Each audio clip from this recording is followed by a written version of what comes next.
बाहुबली की इस खास सीरीज में आज बात बिहार के उस बाहुबली की जिनका नाम सुनते ही आज भी लोग खौफ में आ जाते हैं।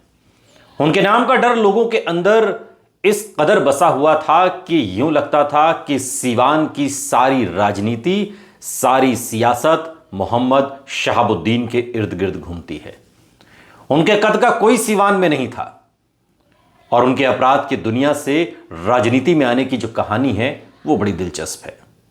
आज बात उस शख्स की जिसने बहुत ही हैरतअंगेज खुलासा किया और उसके अनुसार 90 के दशक में बिहार के अंदर अपराध अपने चरम पर था।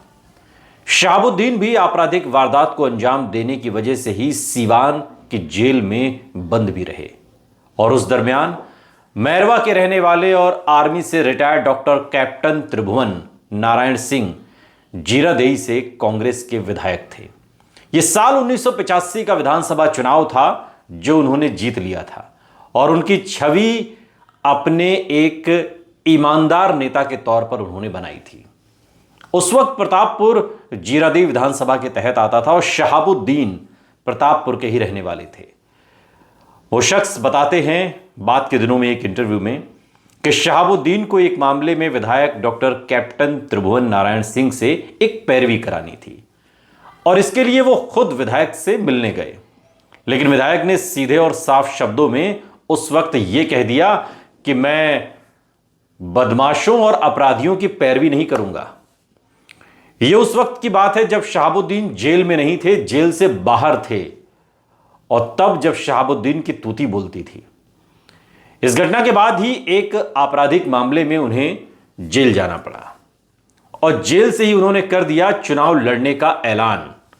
विधायक की तरफ से कही गई बातों को लेकर वो बहुत गुस्से में थे कि मैं भला पैरवी क्यों करूं, मैं खुद विधायक क्यों ना बन जाऊं।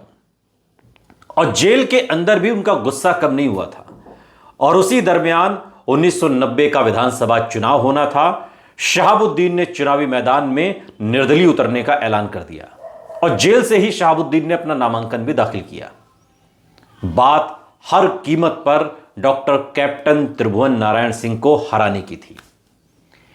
कई तरह के दांवपेच खेले गए। उस वक्त का चुनाव बैलेट पेपर पे होता था और वो बताते हैं कि मोहम्मद शहाबुद्दीन को जिताने के लिए उनके लोगों ने कई तरह के हथकंडे अपनाए। सबसे बड़ा हथकंडा तो था बोगस वोटिंग का। मुस्लिम आबादी और अपने प्रभाव वाले इलाकों में उनके लोगों ने उस वक्त बैलेट पेपर को छाप दिया और करीब 5000 से अधिक बोगस वोटिंग हुई थी और इस कारण जेल के अंदर रहने के बाद भी मोहम्मद शहाबुद्दीन ने एक सीटिंग विधायक को चुनाव में हरा दिया। ये तमाम बातें उन्हीं त्रिभुवन नारायण सिंह ने सालों बाद एक इंटरव्यू के दौरान बताई थी और यहीं से शहाबुद्दीन के अपराधी से नेता बनने का जो सफर है वो शुरू होता है। फिर पूरे 5 साल मोहम्मद शहाबुद्दीन उसी जीरादेई के विधायक रहे जिस जीरादेई के विधायक के पास वो अपनी पैरवी के लिए गए थे और अपराधी पाल सिंह का साथ भी शहाबुद्दीन को मिल गया। 1990 के विधानसभा चुनाव में डॉक्टर त्रिभुवन नारायण सिंह को हराने के लिए मोहम्मद शहाबुद्दीन को उस वक्त जेल में भी दूसरे अपराधी और सीवान के रहने वाले पाल सिंह का साथ मिला। जेल में ही पाल सिंह और मोहम्मद शहाबुद्दीन दोस्त बन गए, दोनों एक हो गए। दरअसल पाल सिंह ने भी डॉक्टर कैप्टन त्रिभुवन से पैरवी करवानी चाहिए, लेकिन उन्हें भी वही जवाब मिला जो शहाबुद्दीन को मिला था और इस वजह से दुश्मन आपस में दोस्त बन गए और इस वजह से पाल सिंह ने भी जीरादेई से निर्दलीय चुनाव लड़ा था और उस वक्त वो भी जेल के अंदर ही था। साल 1995 का चुनाव आया और 1995 के चुनाव में लालू प्रसाद यादव का साथ 5 साल के विधायक रहने के बाद मोहम्मद शहाबुद्दीन को मिल गया और पूर्व मुख्यमंत्री लालू प्रसाद यादव का आशीर्वाद मिलने के बाद शहाबुद्दीन की ताकत बढ़ गई। 1995 के विधानसभा चुनाव में जीरादेई से शहाबुद्दीन दूसरी बार मैदान में उतरे, लेकिन इस बार लालू प्रसाद यादव ने उन्हें अपनी पार्टी आरजेडी का टिकट दिया था। वो निर्दलीय नहीं लड़ रहे थे और लगातार दूसरी बार वो विधायक बने और 1 साल बाद ही 1996 का लोकसभा चुनाव हुआ। आरजेडी ने शहाबुद्दीन को सीवान से टिकट दे दिया और वो सीवान से लोकसभा चुनाव जीतकर संसद पहुंच गए।